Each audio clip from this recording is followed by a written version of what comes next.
Bienvenue à tous pour ce nouveau numéro de Flash Hebdo de la semaine du lundi 10 au dimanche 16 février 2025 et vous êtes bien sur EMTV, la chaîne du district autonome des montagnes.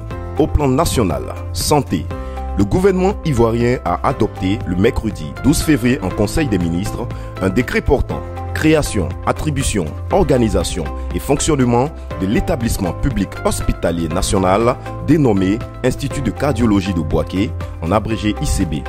Avec une capacité annuelle de 12 000 consultations, 4 750 hospitalisations et 3 800 urgences, l'ICB permettra d'améliorer l'accessibilité aux diagnostics et soins de haute qualité en cardiologie et de réduire d'au moins 25% le taux de mortalité.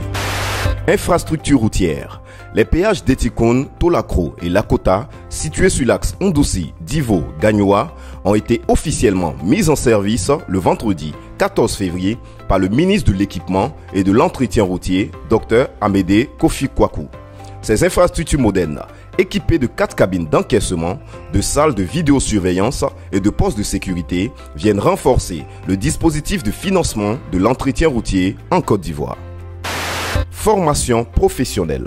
La première édition du Forum international des métiers et des compétences FIMEC s'est tenue du lundi 10 au mardi 11 février 2025 au Sofitel Hôtel Ivoire sous la présidence du Premier ministre Dr Begré Mambé. Cet événement, organisé par l'AGFOP et qui a réuni de nombreuses personnalités de premier plan, souligne l'importance de la valorisation et de la transformation de la formation professionnelle en Côte d'Ivoire. Agriculture.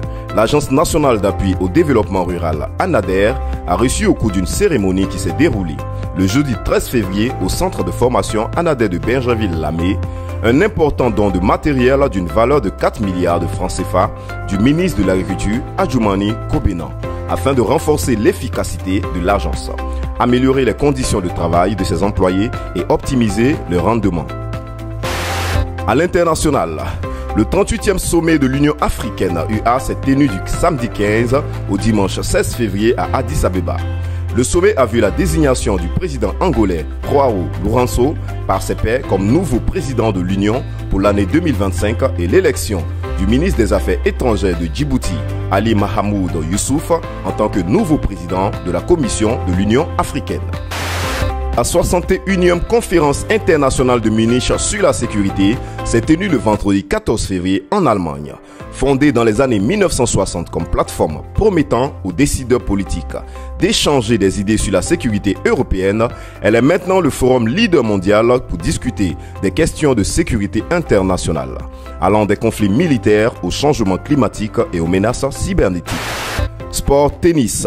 L'Agence mondiale antidopage a conclu le samedi 15 février un accord de règlement avec le joueur italien de tennis Yannick Sinner, lequel stipule que le numéro 1 mondial est suspendu pour 3 mois jusqu'au 4 mai 2025 après un contrôle positif en mars 2024. États-Unis All-Star Game. La team OGS a remporté le All-Star Game 2025 le dimanche 16 février au Chase Center de San Francisco. Emmenés par Stephen Curry, élu MVP à domicile, les OGS ont battu les Global Stars de Victor Wembanyama 41-25. C'est sur cette note que nous refermons ce numéro de Flash Hebdo et on se dit à la semaine prochaine sur EMTV, la chaîne du district autonome des montagnes.